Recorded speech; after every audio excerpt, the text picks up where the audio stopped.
Hello friends, my name is Rahul Kant Gautam. और आज के लेक्चर में हम लोग डिस्कस करेंगे दिल्ली सल्तनत पार्ट 2 के बारे में। दिल्ली सल्तनत पार्ट 2 और पार्ट 1 लास्ट लेक्चर में हम लोगों ने डिस्कस किया था, जिसमें हमने खिलजी वंश तक पढ़ा हुआ था। खिलजी वंश के बारे में डिस्कस कर चुके थे। तो पार्ट 2 में आपका तुगलक वंश से शुरुआत करते हैं। तो तुगलक वंश का जो शासनकाल रहा है वो आपका 1320 से 1414 तक रहा है। और इसके जो संस्थापक थे उसका नाम है गयासुद्दीन तुगलक। तो ये आप याद रखिए, गयासुद्दीन तुगलक ने तुगलक वंश की स्थापना की थी। और ये आपका और इस वंश ने दिल्ली सल्तनत पर सबसे अधिक समय तक शासन किया था। तो ये क्वेश्चन आपका एग्ज़ाम में आया है, तो इम्पॉर्टेंट है आपका, इसको याद रखिएगा कि पूछता है कि किस वंश ने दिल्ली सल्तनत पर सबसे अधिक समय तक शासन किया। तो आपका आंसर विल बी तुगलक वंश। तुगलक वंश ने सबसे ज़्यादा शासन किया था। और इसके बचपन का नाम जो था वो गाजी मलिक था। और मंगोलों को पराजित करने के बाद इसको एक उपाधि दी गई मलिक उल गाजी के नाम से। तो ये भी आपको याद रखना है, मंगोलों को पराजित करने के बाद मलिक उल गाजी नाम की इसको उपाधि इसने धारण की थी। नेक्स्ट है आपका, ये दिल्ली सल्तनत में सबसे पहला शासक था जिसने सिंचाई के लिए नहरों का निर्माण करवाया। तो ये मोस्ट इम्पॉर्टेंट क्वेश्चन है आपका। तो पहली बार दिल्ली सल्तनत में किसने सिंचाई के लिए नहर बनवाई? ये आपके गयासुद्दीन तुगलक ने। और इसने एक इम्पॉर्टेंट काम और किया था, इसने सड़क भी बनवाई थी। सड़कें, पुल तथा बगीचे भी लगवाए थे। और इसने नहर भी बनवाई। तो ये काफ़ी इम्पॉर्टेंट हो जाता है। और ये जिससे आपकी यातायात की सुविधाएं भी बढ़ी थी। और नहरों की सुविधा होने की वजह से आपकी कृषि की स्थिति थोड़ा सुधार हुई थी। तो ये दिल्ली सल्तनत में नहर बनवाने वाला प्रथम शासक था। तो ये आप याद रखिएगा। आगे देखते हैं। और इसने अपने नाम से तुगलकाबाद नामक शहर एक बनवाया था। तो तुगलकाबाद। फिर एक इम्पॉर्टेंट है कि इसके शासनकाल में एक डाक व्यवस्था चलती थी, जो कि बहुत सुचारू रूप से काम कर रही थी उस टाइम पे, डाक व्यवस्था। और इसमें आप हर प्रत्येक 3-4 मील पे आदमी चेंज होते रहते थे, मत कर्मचारी तथा घुड़सवार नियुक्त किए गए थे, जिससे संचार व्यवस्था सुचारू रूप से तथा शीघ्र लागू होती रहे। फिर उसके आगे देखते हैं। तुगलक वंश का जो दूसरा शासक हुआ वो आपका मोहम्मद बिन तुगलक, और जिसको जूना खां भी बोलते हैं, जूना खां। और ये मोहम्मद बिन तुगलक जो थे आपके गयासुद्दीन तुगलक के पुत्र था। और ये जूना खां ये आपका सेनापति भी था और पुत्र भी था। और इसको बाद में उलूग खां की उपाधि प्राप्त हुई, उलूग खां। तो ये भी याद रखिएगा, उलूग खां। और ये दिल्ली सल्तनत में सबसे पढ़ा लिखा शासक माना जाता है। बाद में आगे है कि इसके समय पे अफ्रीकी यात्री इब्न बतूता। देखिए ये बहुत इंपॉर्टेंट है, कई बार एग्जाम में पूछा गया है कि इब्न बतूता किस देश से बिलोंग करते थे। तो इब्न बतूता जो है वो बेसिकली आपके मोरक्को, जो कि अफ्रीका में पड़ता है, वहाँ से आए थे भारत अपनी यात्रा। और इनकी जो बुक है रेहला इनकी किताब है, जिसमें इन्होंने अपनी पूरी यात्रा वृत्तांत, जो भी यात्रा के टाइम पे इन्होंने देखा, ऑब्जर्व किया, उसको मेंशन किया है। तो इनकी बुक का नाम और किस देश से बिलोंग करते थे और किसके शासनकाल में आए, तो ये तीनों इंपॉर्टेंट है और तीनों से क्वेश्चन आया है। तो इब्न बतूता किसके शासनकाल में आए? मोहम्मद बिन तुगलक के। सेकंड, ये किस देश से बिलोंग करते थे? मोरक्को से। और इनकी किताब है रेहला। तो ये आपके 3 क्वेश्चन हो गए। आगे देखते हैं। और इसके शासनकाल में जो आपके विद्वान होते थे, इंटेलेक्चुअल होते थे, वो उनको भी संरक्षण देता था। जैसे जिन प्रभा सूरी एक जैन विद्वान थे, तथा राजशेखर, इसको इसने पैट्रोनाइज किया, संरक्षण दिया था। और इसने सती प्रथा को रोकने का भी प्रयास किया था, सती प्रथा को रोकने का। और ये दिल्ली सल्तनत में पहला ऐसा शासक था जिसने होली दीपावली में भाग लिया था। तो ये आपको याद रखना है कि होली दीपावली में भाग लेने वाला कौन सा शासक था? मोहम्मद बिन तुगलक। अब आगे है कि इसने अपने शासनकाल में अपने कई सारे मतलब प्रयोग किए। तो पहला प्रयोग था कि इसकी जो कैपिटल थी ये दिल्ली से इसने कहाँ पे शिफ्ट की? दौलताबाद। दौलताबाद इसने शिफ्ट कर ली। और दौलताबाद शिफ्ट करने के इसके कई रीजन इतिहासकार बताते हैं कि पहला आपका जो मेन रीजन बताते हैं कि मंगोल आक्रमण से बचने के लिए इसने अपनी जो कैपिटल थी वो दिल्ली से दौलताबाद शिफ्ट कर दी। और दूसरा बोलते हैं कि आपका जो दक्षिण भारत आपका सेंट्रल पे पड़ जाता है, तो सेंट्रल में आपका दौलताबाद होने की वजह से ये दक्षिण भारत पे बेहतर कंट्रोल कर सकता था, बेहतर नियंत्रण स्थापित कर सकता था। तो ये पहला प्रयोग था जो मोहम्मद बिन तुगलक के द्वारा किया गया। तो आपकी जो कैपिटल थी वो क्या थी? देवगिरी, मतलब दौलताबाद। और तीसरा आपका जो लॉजिक दिया जाता है, रीजन बताया जाता है कि दक्षिण भारत में मुस्लिम संस्कृति के विकास तथा दक्षिण की जो प्रॉस्पेरिटी थी, संपन्नता थी, उसकी दृष्टि से इसने अपनी राजधानी दिल्ली से दौलताबाद शिफ्ट की। तो ये आपको याद रखना है। और दूसरा जो प्रयोग माना जाता है, या प्रयोग क्या ब्लंडर माना जाता है इसका, इसलिए इसको पागल की उपाधि भी दी गई थी इस सुल्तान राजा को। तो दूसरा आपका इसका जो प्रयोग था कि 14वीं शताब्दी में पूरे ऑल ओवर द वर्ल्ड क्या हुआ था, आपकी जो चांदी थी, चांदी की कमी हो गई थी, जिससे इसने चांदी के स्थान पर तांबे की मुद्रा चलाई, तांबे की सांकेतिक मुद्रा। और ये आपका जो एक्सपेरिमेंट हुआ ये भी फेल हो गया, क्योंकि आपकी जो तांबे की मुद्रा थी उसकी लोगों ने कॉपी, मतलब उसको इलीगल टेंडर जो बोलते हैं, टेंडर आपको करेंसी को बोला जाता है, तो इलीगली तरीके से लोगों ने घर पे बनाना शुरू कर दिया। तो इस तरीके से ये आपका प्रयोग भी फेल हो गया। उसके आगे देखते हैं खुरासन अभियान। मध्य एशिया में आपका सेंट्रल एशिया में स्थित खुरासन तथा ईरान पर कब्जा करने की योजना को खुरासन अभियान बोलते हैं, जो कि मोहम्मद बिन तुगलक के द्वारा चलाया गया था। फिर एक इनके टाइम पे एक अभियान चला था कराचिल। कराचिल हिमालय में बसे कुल्लू कांगड़ा के बीच था। इसका उद्देश्य क्या था? चीनी बढ़त को रोकना था। बेसिकली यहाँ पे क्या था, जो चीनी थे ये इस क्षेत्र में डोमिनेंस, मतलब आगे बढ़ रहे थे, तो इसको बचाने के लिए इसने कराचिल अभियान चलाया, जो कि आपके कुल्लू कांगड़ा में था। तो चीनियों की शुरू से ही आदत रही है हमेशा विस्तारवादी नीति की। तो इसके आगे देखते हैं। फिर है कि इसने दोआब क्षेत्र में आपका कर बढ़ाया था, टैक्स को बढ़ा दिया गया और अकाल के कारण, बट क्या हुआ, ये भी योजना असफल हो गई, क्योंकि भाई फेमाइन पड़ गया, जब फसल हो ही नहीं तो आप टैक्स कैसे वसूलोगे? तो इसकी वजह से ये योजना भी इसकी असफल रही। और इसकी वजह से यहाँ के लोगों ने इसको क्या बोला कि ये पागल राजा है, इसको पागल राजा की उपाधि दे दी गई।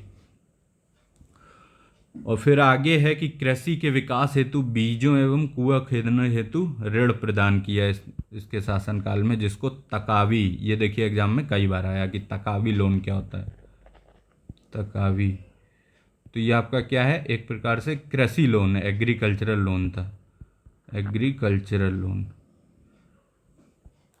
आपका जो भी सीड्स हैं, पेस्टिसाइड हैं, उन सबको खरीदने के लिए तकावी लोन दिया जाता था राज्य की तरफ से। तो ये आपको याद रखना है, ये कई बार एग्जाम में पूछा है। दीवाने को ही एक डिपार्टमेंट इस्टेब्लिश किया गया। ये किस चीज़ का डिपार्टमेंट था? ये भी कृषि विभाग का था, कृषि विभाग का। दीवाने को ही, तो ये याद रखिएगा। और इसका जो प्रमुख होता था डिपार्टमेंट का, जो हेड होता था, उसको बोलते थे अमीरे कोही। तो इन सब से एग्ज़ाम में हर बार क्वेश्चन आता है, इसलिए आप इनको देख लीजिएगा सही से। फिर इसके टाइम पे किस किस चीज़ का निर्माण हुआ, तो पहला तो आपका आदिलाबाद का किला, आदिलाबाद का किला मोहम्मद बिन तुगलक के शासनकाल में बनवाया गया। और दूसरा आपका जहाँपनाह नगर, जहाँपनाह नगर को बनवाया गया। और दिल्ली है, दिल्ली सल्तनत में सबसे अधिक क्षेत्र पर शासन किसका था? ये आपका मोहम्मद बिन तुगलक के टाइम पे था, और इसने 23 प्रांत पे कब्जा किया हुआ था। 23 प्रांत पे इनका शासन चल रहा था। तो ये फिर आगे है कि खगोल शास्त्र, गणित, आयुर्विज्ञान सहित अनेक विद्याओं का ज्ञाता था मोहम्मद बिन तुगलक। मोहम्मद बिन तुगलक गणित, आयुर्विज्ञान, खगोल शास्त्र, इसीलिए इसको क्या बोला जाता था? ये दिल्ली सल्तनत का सबसे ज़्यादा पढ़ा लिखा सुल्तान था अंतिम दिनों में। बट इसके लास्ट डेज जो थे उसमें क्या हुआ, जो दक्षिण भारत था पूरी तरह स्वतंत्र हो गया, क्योंकि इसके टाइम में दक्षिण भारत में सबसे ज़्यादा विद्रोह हुए थे। और देखिए 27 विद्रोह, देखिए 27 विद्रोह आपके सिर्फ दक्षिण भारत से हुए थे, और टोटल इसके टाइम पे आपके 34 विद्रोह हुए थे। इस प्रकार पूरा दक्षिण भारत स्वतंत्र हो गया इसके अंत समय में। और उस वक्त आपके 3 नए राज्य बने। एक विजयनगर था, जिसको हरियर और बुक्का, ये जब हम लोग संगम डायनेस्टी या विजयनगर के बारे में पढ़ेंगे तब डिटेल में देखेंगे। और आपका दूसरा नया साम्राज्य बना था बहमनी, और दूसरा आपका मदुरई। तो ये आपका, फिर इसके आगे देखते हैं कि इसी वंश में जो आपके अगले शासक हुए उनका नाम है फिरोज शाह तुगलक। फिरोज शाह तुगलक, और ये मोहम्मद बिन तुगलक के चाचा जो थे रज्जब, उसका पुत्र था ये फिरोज शाह तुगलक। और ये दिल्ली सल्तनत में 2 बार राज्याभिषेक करने वाला दिल्ली सल्तनत का प्रथम शासक था। 2 बार इसने राज्याभिषेक करवाया। तो ये भी क्वेश्चन पूछ लेते हैं पीसीएस में, किसी भी तरह क्वेश्चन आ जाता है, फैक्चुअल होता है तो कुछ भी पूछ सकते हैं। और इसको बोला जाता है कि ये एक सच्चा मुसलमान था, क्योंकि इसके टाइम पे जो राज्य की नीतियाँ थीं वो किसके अकॉर्डिंग की जाती थी? शरीयत लॉ के अकॉर्डिंग।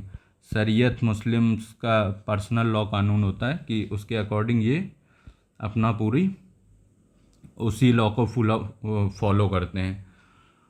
और उसी लॉ के अकॉर्डिंग इसने क्या किया? पर्दा प्रथा को, जो आपका पर्दा सिस्टम होता है, उसको प्रोत्साहन किया, उसको ज़्यादा इम्पोज किया था मज़ारों व दरगाहों पर स्त्रियों का प्रवेश बंद कर दिया इसने।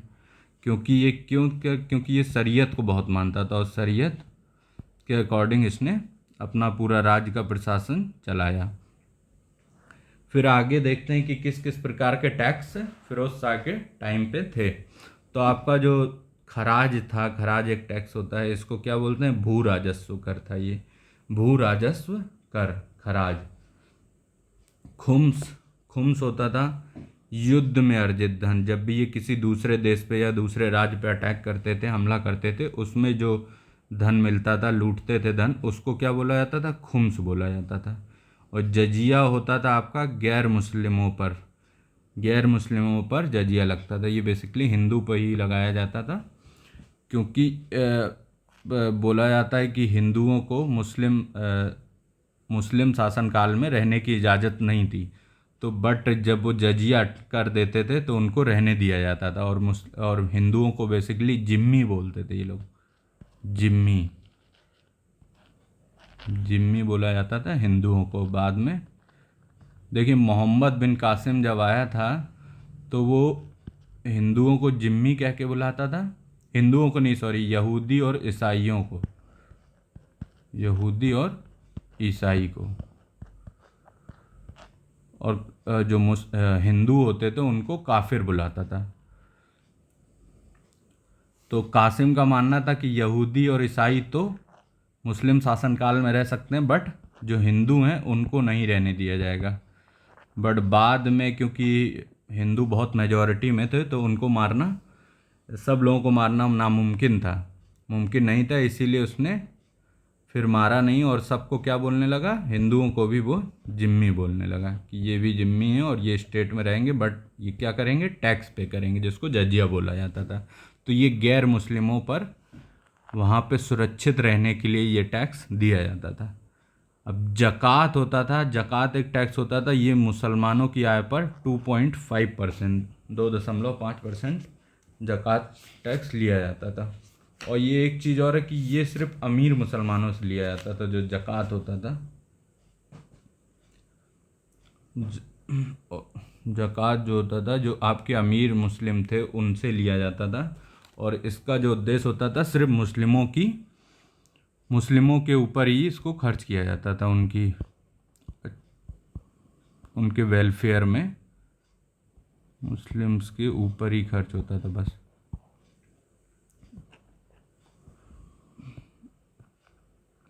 Wealthy Muslims. फिर है आपका हब ए सर्ब एक टैक्स होता था जिसको सिंचाई पर लगाया जाता, और ये उत्पादन का 10% उससे वसूलते थे। ये सिंचाई कर था, और ये दिल्ली सल्तनत का पहला शासक था जिसने सबसे ज़्यादा नहरें बनवाई थी। ये भी आपका कई बार एग्ज़ाम में पूछा गया कि दिल्ली सल्तनत में कौन सा सुल्तान था जिसने सबसे ज़्यादा नहरों का निर्माण करवाया, तो आपका फिरोज शाह तुगलक। और इसने एक प्रकार का टैक्स लगाया इरिगेशन पे जिसको हब ए सर्ब बोला जाता है। ये सिंचाई पे कर होता था, और इसने टोटल प्रोडक्शन का आपको 10% देना पड़ता था राज्य को। जजिया कर के तथ्य क्या है कि जजिया लगाने वाला पहला शासक था ये, और लेकिन जब अगर आपका सिंध में किसने लगाया, ये सिंध में आपका लगाया था मोहम्मद बिन कासिम ने, और अकबर ने इसको 1564 में इसको समाप्त कर दिया था जजिया को, और औरंगजेब ने 1675 में इसको पुनः आरंभ किया था। तो ये चीज़ आपको याद रखनी है कि अकबर ने 1564 में, और फिर औरंगजेब ने इसको 1674 में पुनः आरंभ कर दिया। और फरुख सियार ने 1713 में इसको समाप्त कर दिया था दोबारा। तो ये कई बार कई राजाओं ने इसको लगाया, इम्पोज किया, रिमूव किया, ऐसे करते रहते थे। 1717 में फिर लागू किया, और जैनुल अब्दीन ने कश्मीर से जजिया समाप्त किया था। ये बहुत बढ़िया आदमी था। इसको क्या बोलते हैं, कश्मीर का अकबर भी बोलते हैं, कश्मीर का अकबर। इसके बारे में डिटेल से एक बार पढ़ेंगे। जैनुल अब्दीन के टाइम पे आपका जो कश्मीर में हिंदू मुस्लिम यूनिटी देखने को मिलेगी आपको, हिंदू मुस्लिम यूनिटी। और इसने देखिए, इससे पहले ना, यहाँ इसके राज्य से पहले कश्मीर से कई सारे ब्राह्मण और जो हिंदूस थे वो पलायन कर चुके थे, बट इसके आने के बाद इसने कई फिर से ब्राह्मणों को बुलवाया और जो हिंदू थे उनको बुलवाया, और मंदिर भी बनवाए, मंदिरों के लिए इसने पैसा दिया बहुत सारा। तो ये इसलिए इसको कश्मीर का अकबर बोला जाता है, जैनुल अब्दीन। कश्मीर से जजिया इसने ख़त्म किया था।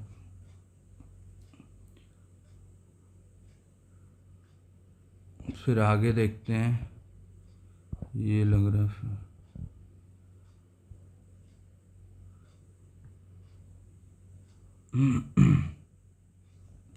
फिर आगे है कि इसको दिल्ली सल्तनत का अकबर कहते हैं, किसको, फिरोज शाह तुगलक को। और इसने एक डिपार्टमेंट बनाया, दीवाने बंदगान, दास विभाग की स्थापना। ये आपका दीवाने बंदगान किसके लिए हुआ था, ये स्लेव्स के लिए हुआ था। एक चीज़ और है कि ये आपका जो पेज है ये फिर से वही है, तो इसको क्रॉस कर लीजिएगा, ये हम लोग ऊपर डिस्कस कर चुके हैं।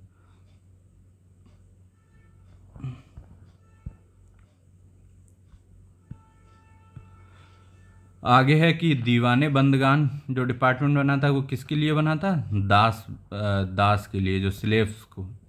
और इसके दरबार में सबसे ज़्यादा गुलाम थे, किसके, फिरोज शाह तुगलक के। और फिर था इसने एक बनाया दीवाने खैरात के तहत ये क्या करता था, गरीबों को दान देता था, दीवाने खैरात। दारुल सफ़ा का मतलब था, इसने दिल्ली में इसको इस्टेब्लिश किया था, और ये आपका एक खैराती हॉस्पिटल होता था जहाँ पे लोगों का मुफ्त इलाज होता था। तो ये आपको याद रखना है, दीवाने बंदगान क्या था, यहाँ पे दास विभाग की स्थापना की गई। और सबसे ज़्यादा गुलाम इसी के शासनकाल में थे।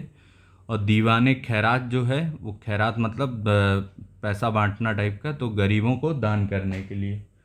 फिर आपका दार उल सफ़ा, इसका मतलब था कि ये खैराती अस्पताल बनाया गया था। फिर आगे है कि इनके टाइम पे कुतुब मीनार की 5वीं मंजिल का निर्माण पूरा कराया गया। 5th स्टोर जो आपको बनाया गया था, इन्होंने 5वीं मंजिल का निर्माण। और बोला जाता है कि फिरोज शाह के टाइम पे आपका 300 नए नगरों का निर्माण हुआ था। लेकिन एक चीज़ याद है कि मध्यकाल में, मेडवल पीरियड में, मध्यकाल में आपके सबसे ज़्यादा नगरों का विकास हुआ था।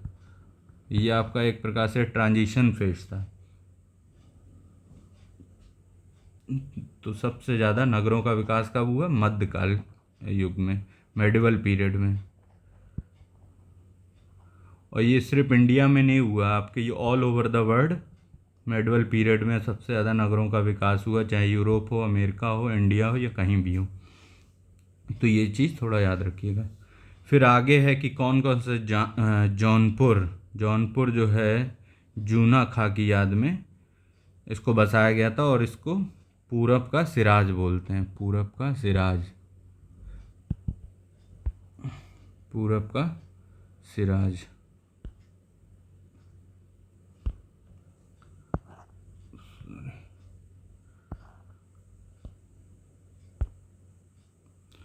और देखिए क्या है, जौनपुर को क्या बोलते हैं? पूरब का सिराज। तो देखिए जौनपुर जो था आपका बहुत इम्पोर्टेंट था उस टाइम पे। और यहाँ पे ये कला संस्कृति के क्षेत्र में भी इसको बहुत डेवलप किया गया था, कला संस्कृति के क्षेत्र में। और जौनपुर में एक आपका अटाला मस्जिद है, अटाला मस्जिद। इससे यूपी पीसीएस और कई सारे स्टेट पीसीएस के बारे में पूछा गया कि अटाला मस्जिद कहाँ पे है, तो ये कई बार आया, तो इसको याद रखिएगा, ये जौनपुर में है आपका। फतेहाबाद, फिरोजाबाद, ये सब किसके द्वारा बसवाए गए? ये आपके फिरोज शाह तुगलक के समय पे बनवाए गए थे। और इसके टाइम पे ही आपका PWD लोक निर्माण विभाग का गठन हुआ था। और इक्ता प्रणाली को दोबारा इसकी शुरुआत की गई थी। और तथा इक्ता को क्या किया? वंशानुगत बना दिया गया। देखिए इक्ता क्या होता था ना, इक्ता आपको बता चुके हैं पिछले लेक्चर में। इक्ता में क्या होता था कि ये ज़मीन दे दी जाती थी, ज़मीन अलॉट कर दी जाती थी, और उसको सैलरी ना देना पड़े इसलिए ज़मीन दे दी जाती थी। और वहाँ से वो अपना जो इक्तादार होता था, इक्ता लेने वाले को इक्तादार बोलते थे, और वो वहाँ से राजस्व कलेक्ट करते थे और अपने खर्चे पूरे करते थे। और जो बची हुई धनराशि थी वो राजकोष में जमा हो जाती थी। लेकिन ये पहले, ये आपकी जो एकता प्रणाली थी ये वंशानुगत नहीं थी, हेरिडेटरी नहीं थी। जो भी आपके योग्य आदमी होंगे उनको ये दी जाएगी। तो इसमें एक बट बाद में इसको क्या किया, इसको वंशानुगत बना दिया गया। और इसमें एक डिफरेंस देखेंगे कि आप राजपूत शासन व्यवस्था में या हिंदू शासन व्यवस्था में देखेंगे तो जो भी आपकी सामंती व्यवस्था चलती थी, सामंती व्यवस्था मतलब एक पीढ़ी से दूसरी पीढ़ी में अधिकार जाते थे, वंशानुगत हेरिडेटरी राइट होते थे। लेकिन इक्तादारी में ऐसा नहीं था। तो दिल्ली सल्तनत में बेसिक यही थोड़ा डिफरेंस है। और ये पूछ लेता है कि कई कई जगह की दोनों में डिफरेंस बताइए क्या था, तो यहाँ पर ये वंशानुगत नहीं थी। फिर क्या है, फिर आपका है कि ये अम्बाला, टोपरा से तथा मेरठ से दो अशोक स्तंभों को दिल्ली लेकर आया। ठीक है, तो ये आपको याद रखना है कि फिरोज शाह तुगलक 2 अशोक स्तंभ लेके आया था, एक टोपरा अम्बाल से और दूसरा अम्बाला व मेरठ से। आगे देखते हैं कि रोजगार कार्यालय की इसने स्थापना करवाई थी, रोजगार कार्यालय की। फिर है आपका कि इसकी आत्मकथा जो है फतुवत फिरोज शाही, ये दिल्ली सल्तनत का पहला इकलौता शासक था जिसने अपनी आत्मकथा लिखी थी। तो ये आपको, फिर इसके जो दरबारी थे वो आपका एक दरबारी हैं बर्नी, और इनके द्वारा लिखी हुई तारीख़ फिरोज शाही और फतवाए जहांदारी। फतवाए जहांदारी ये किसके द्वारा, बर्नी के द्वारा लिखी गई थी। फिर अगला आपका जो शासन है नसरुद्दीन मोहम्मद, ये आपके तुगलक वंश के आखिरी सुल्तान हैं। नसरुद्दीन मोहम्मद 1390 से 1398, और 98 में इसी समय पे आपका क्या, तैमूर का अटैक हुआ था। ये आपका सेंट्रल एशिया का मंगोलिया था, और इसने क्या हुआ, इसके चलते तुगलक साम्राज्य कमज़ोर हो गया और बाद में पूरी तरह ख़त्म हो चुका। और इसी के समय में मलिक सरवर या मलिक उस सर्क ने जौनपुर में स्वतंत्र राज्य की स्थापना की थी। ये बहुत इम्पोर्टेंट है क्योंकि ये जो सर्क वंश है ना, ये आपका जौनपुर में इसकी स्थापना की गई थी। तो पूछ लेता है किसके द्वारा, तो मलिक सरवर के द्वारा, और सर्की राजवंश जिसको बोला जाता है। और तैमूर के आक्रमण में खिज्र खां ने सहायता की, और यहीं खिज्र खां आगे सैयद वंश का संस्थापक बन गया था। तो तैमूर को किसने हेल्प की, खिज्र खां ने, और इसी ने सैयद वंश की नींव रखी। तो इसके आगे हम लोग क्या पढ़ने वाले हैं, सैयद वंश के बारे में। सैयद वंश आगे देखते हैं। फिर आपका आता है सैयद वंश। ये आपका 1414 1451 ईस्वी तक इनका शासनकाल रहा, और यह दिल्ली सल्तनत में इन्होंने सबसे कम समय तक शासन किया था। तो ये आपका क्वेश्चन आ जाता है कि सबसे कम समय पे किसने रूल किया, सैयद वंश ने, और सबसे ज़्यादा तो आपका तुगलक वंश। और इसके जो संस्थापक थे वो आपके कौन थे, खिज्र खां। खिज्र खां को सैयद वंश का संस्थापक बोला जाता है। और इसने कभी भी सुल्तान की पदवी धारण नहीं की थी। और इसने कौन सी पदवी धारण की, रैयते आला। रैयते आला ही पदवी इसने एक धारण की, सुल्तान की पदवी धारण नहीं की।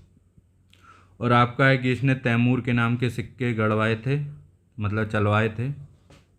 और तैमूर ने 1398 में दिल्ली पर आक्रमण किया,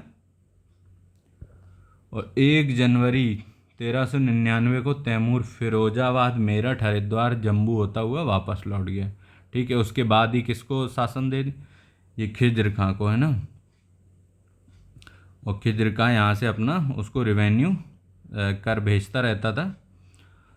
तो ये खिज्र खां को मुल्तान, लाहौर और दीपालपुर का सूबेदार नियुक्त करके आपका जो तैमूर था ये वापस चला गया था। फिर उसके बाद है आपका मुबारक शाह का जो कार्यकाल है वो 1421 से 34 तक रहा है, और ये खिज्र खां का पुत्र था। और ये सैयद वंश का सबसे महान शासक में इसको गिना जाता है। और यमुना नदी के तट पर मुबारकाबाद शहर की इसने स्थापना करवाई थी। तो ये आपको याद रखना है कि मुबारकाबाद शहर किसके नाम पे है, मुबारक शाह के नाम पे। ठीक है, मुबारक शाह, और ये सैयद वंश का महान शासक था, और ये खिज्र खां का पुत्र था। और इसने अब शाह की उपाधि, अपने नाम के सिक्के भी चलवाए थे, और शाह की उपाधि, क्योंकि वो खिज्र खां और ये मुबारक शाह, तो इसने शाह की उपाधि धारण की थी। फिर आगे देखते हैं। और इसके टाइम में आपका जो दरबारी थे वो याहिया बिन अहमद सरहिंदी, याहिया बिन अहमद सरहिंदी, जिनने तारीख़ मुबारक शाही लिखी थी। तो ये आपको याद रखना है। फिर उसके बाद है आपका मोहम्मद शाह 1434 से 1443। मोहम्मद शाह जो है आपके मुबारक शाह के भाई का पुत्र था, जो कि गद्दी पर बैठा। और मोहम्मद शाह मतलब बहुत अयोग्य शासक था, इसीलिए ने अपनी सहायता के लिए किसको, मुल्तान का जो सूबेदार था बहलोल लोधी को उसने अपनी सहायता के लिए बुलाया था। और बाद में बहलोल लोधी ने इस पर आक्रमण कर दिया था। बहलोल लोधी इसने बाद में इस पर आक्रमण कर दिया। और बहलोल लोधी को इसने किस उपाधि से नवाजा था, खाने खाना की उपाधि दी थी बहलोल लोधी को। और ये आपके मोहम्मद शाह ने ही दी थी, मोहम्मद शाह ने। तो अब आगे है फिर है आपका अलाउद्दीन आलम शाह, ये आपका इस वंश का सबसे आखिरी शासक है अलाउद्दीन आलम शाह। और ये अंतिम शासक इसको बोला जाता है, ये मोहम्मद शाह का पुत्र था। और ये बाद में इसने क्या किया, बहलोल लोधी को राज्य सौंप दिया। राज्य सौंप क्या के दिया, क्योंकि ये बहुत अयोग्य था, तो इसीलिए इसने पूरा अपने आप टेक ओवर कर लिया, मतलब अपने ऊपर डोमिनेंट कर गया और पूरे राज्य को अपने हाथ में ले लिया। और बाद में ये आपका उसके बाद ये बदायूं चला गया, अलाउद्दीन आलम शाह। 1476 तक इसने बदायूं में ही शासन किया और 1476 में इसकी डेथ हो गई थी। और ये सबसे अयोग्य शासक माना जाता है। तो बहलोल लोधी ने यहाँ से किसकी स्थापना की, लोधी वंश की, लोधी वंश की स्थापना की बहलोल लोधी ने। और इसके आगे देखते हैं, आपका है लोधी वंश। तो लोधी वंश की स्थापना किसने की, बहलोल लोधी ने। दिल्ली के सिंहासन पर राज करने वाले राजवंशों में लोधी वंश अंतिम था। ठीक है, ये चीज़ याद रखना। अब यहाँ पे क्या है, आपका दिल्ली सल्तनत में सबसे आखिरी शासन किसका रहा है, लोधी वंश का। और ये लोधी वंश का संस्थापक आपका बहलोल लोधी हैं। और ये अफ़गान प्रमुखों द्वारा शासित पहला वंश था। तो आपका बहलोल लोधी जो थे ये कहाँ, अफ़गान के थे। ठीक है, अफ़गान का था। और इससे पहले जो आपका शासन चल रहा था वो बेसिकली कहाँ, तुर्कों का था। इसीलिए ये अफ़गान प्रमुखों द्वारा शासित पहला वंश था। और इसने जौनपुर के जो सरकी वंश था, हमने पिछला पढ़ा ना, सरकी वंश वहाँ पे स्थापित हो गया था और स्वतंत्र राज बना लिया था उसने। तो जो सरकी वंश को जीतकर इसने पुनः दिल्ली सल्तनत में मिला लिया था, जो कि नसरुद्दीन मोहम्मद के टाइम पे, तुगलक वंश के टाइम पे मलिक सरवर द्वारा बनाया गया था। और ये बहलोल लोधी दिल्ली सल्तनत में सबसे सर्वाधिक समय तक इसने गद्दी पर राज किया था, गद्दी पर शासन किया। ये 38 साल तक इसने दिल्ली सल्तनत में सबसे ज़्यादा रूल करने वाला आपका सुल्तान है बहलोल लोधी। फिर उसके बाद है आपका सिकंदर लोधी। सिकंदर लोधी जो थे सिकंदर लोधी लोधी शासकों में सबसे महानतम शासकों में इसको गिना जाता है। और ये बहलोल लोधी का पुत्र था सिकंदर लोधी। और इसने ही 1504 ईस्वी में आगरा शहर को बसाया था। तो सिकंदर लोधी ने क्या किया, आपका 1504 में, ये आप याद रखिए, ये कई बार एग्जाम में पूछा है कि आगरा शहर किसने बसाया, तो आपका answer will be Sikandar Lodhi. और ये 1504 में। और इसने अपनी जो कैपिटल थी वो दिल्ली से कहाँ शिफ्ट कर दी, 1506 में कैपिटल आपकी आगरा बना दिया, कैपिटल। ठीक है, और इसके कई रीजन बताए जाते हैं कि ये बेसिकली जो आपका राजस्थान था, जहाँ पे आपका राजपूत शासन था, ये उसको कंट्रोल नियंत्रण करने के लिए इसने अपनी जो कैपिटल थी वो आगरा शिफ्ट की थी। और इसने एक इकाई शुरू की थी भूमि नापन के लिए, जिसको गजे सिकंदरी बोलते थे, गजे सिकंदरी। तो ये भी आप याद रखिए, गजे सिकंदरी। और इसने जजिया कर दोबारा से लगाया था। और इसको कविताएं लिखने का बड़ा शौक था, कविताएं लिखता था, जिसको गुलरुखी नाम से फारसी कविताएं इसने लिखी थी, गुलरुखी। तो ये भी ध्यान रखिए, गुलरुखी। और इसके टाइम पे आयुर्वेद ग्रंथ का फारसी में अनुवाद कराया गया, आयुर्वेद ग्रंथ का। और देखिए, धार्मिक दृष्टि से देखेंगे तो सिकंदर लोधी बहुत मतलब हिंदुओं के प्रति कट्टर था, क्योंकि इसने देखिए कई जगह पे, जैसे मथुरा था, नरवल था, चंदेरी था, यहाँ पे इसने मंदिरों को नष्ट किया था, मूर्तियों को नष्ट कर दिया। और देखिए ये हिंदुओं को कन्वर्ट करने की पूरा प्रोत्साहन देता था। तो ये क्या था, जैसे मथुरा था, मथुरा आपका हो गया, नरवल, चंदेरी, यहाँ इसने तीनों मतलब और भी जगह थी जहाँ पे इसने मंदिरों पे लूटपाट की और वहाँ के मंदिरों को नष्ट कर दिया था। और ये हिंदुओं को कन्वर्ट कराता था मुस्लिम्स में, उनको प्रोत्साहन देता था, नहीं ज़बरदस्ती भी करवा देता था। तो ये काफ़ी कट्टर था। और बट इसने क्या किया, उसने मुहर्रम में ताजिए निकलवाना भी बंद करवा दिया था, ये भी चीज़ें। और आपकी जो मस्जिद थी उनको मतलब एज अ सरकारी इंस्टीट्यूशन, गवर्नमेंट इंस्टीट्यूशन की तरह राज्य की के रूप में यूज़ करता था, और उसमें शिक्षा का केंद्र उसको बना दिया। जैसे मदरसे चलते हैं ना आपका, तो उसी तरह जो मस्जिद थी उनको सरकारी संस्थानों में तब्दील करके शिक्षा का केंद्र बना दिया गया। और आपका जो मुसलमान औरतें थीं उनको पीर और जो संतों की मज़ारें होती हैं उन पे जाने से इसने रोक लगा दी पूरी तरह। तो ये आपका ये सिकंदर लोधी का कार्यकाल था। और इसके बाद है आपके इब्राहिम लोधी, ये लोधी वंश के अंतिम शासक हैं, लोधी वंश के। और यहीं पर आपका दिल्ली सल्तनत ख़त्म हो जाती है, दिल्ली सल्तनत इब्राहिम लोधी के बाद।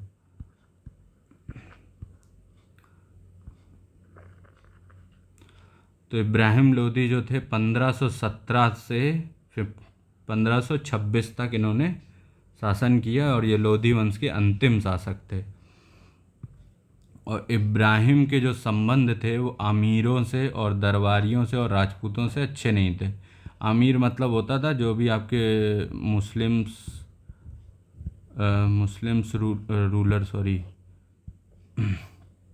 जो इनके दरबार में मुस्लिम इंटेलेक्चुअल होते थे या मुस्लिम जो आपके सूबेदार होते थे उनको आमीर बोला जाता था। तो इसके संबंध अच्छे नहीं थे, क्योंकि ये क्या करता था, दरबार में ही कई लोगों को, दरबारियों को ह्यूमिलेट कर देता, उनको बेइज्जत करता था, इसलिए लोग इससे नाखुश रहते थे। तो 1518 में घाटौली का युद्ध हुआ। घाटौली का युद्ध किसके बीच में हुआ, राणा सांगा और इब्राहिम लोधी के बीच में। और इसमें इब्राहिम लोधी की हार हुई थी। तो घाटौली का युद्ध किसके बीच हुआ, राणा सांगा और इब्राहिम लोधी।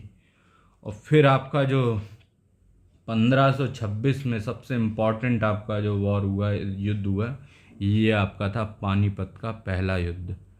पानीपत का फर्स्ट युद्ध ये हुआ था आपका बाबर और इब्राहिम लोधी के बीच में, और जिसमें आपकी इब्राहिम लोधी की हार हो गई। और यहीं से आपका दिल्ली सल्तनत ख़त्म। और यहाँ पे किस चीज़, मुग़ल वंश की नींव डली, मुग़ल वंश की स्थापना हो गई। ये किसके द्वारा की गई, बाबर के द्वारा।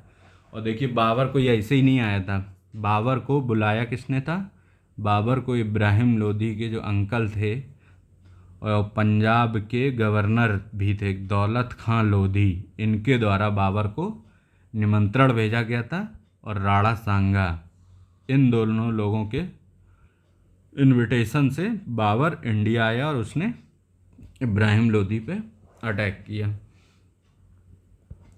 तो पानीपत के प्रथम युद्ध से ही दिल्ली सल्तनत समाप्त हो गई और मुग़ल काल की नींव रखी, दिल्ली सल्तनत ख़त्म। और 1526 में आपका क्या हुआ, मुग़ल काल की नींव रख गई, मुग़ल काल, मुग़ल एम्पायर शुरू हो गया। और लोधियों के काल को क्या बोलते हैं, मकबरे का काल भी बोलते हैं, क्योंकि इनके टाइम पीरियड में, इनके रूल में कई सारे मकबरे बनाए गए थे। जैसे आपका दिल्ली में लोधी गार्डन है ना, तो वहाँ पे सिकंदर लोधी और इन सब के मकबरे बने हुए हैं। तो इसीलिए इसको, इनके काल को क्या बोलते हैं, मकबरे का काल भी बोलते हैं।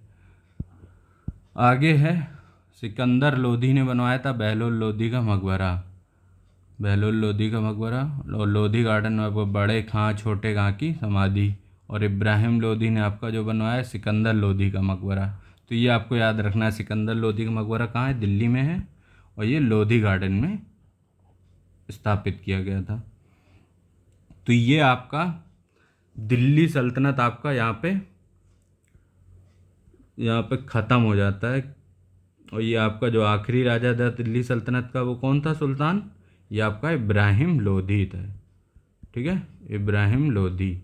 और पानीपत का प्रथम युद्ध ये भी याद रखिए 1526 में हुआ, पानीपत का प्रथम युद्ध, पानीपत का फर्स्ट युद्ध बाबर और इब्राहिम लोधी के बीच में, बाबर एंड इब्राहिम लोधी।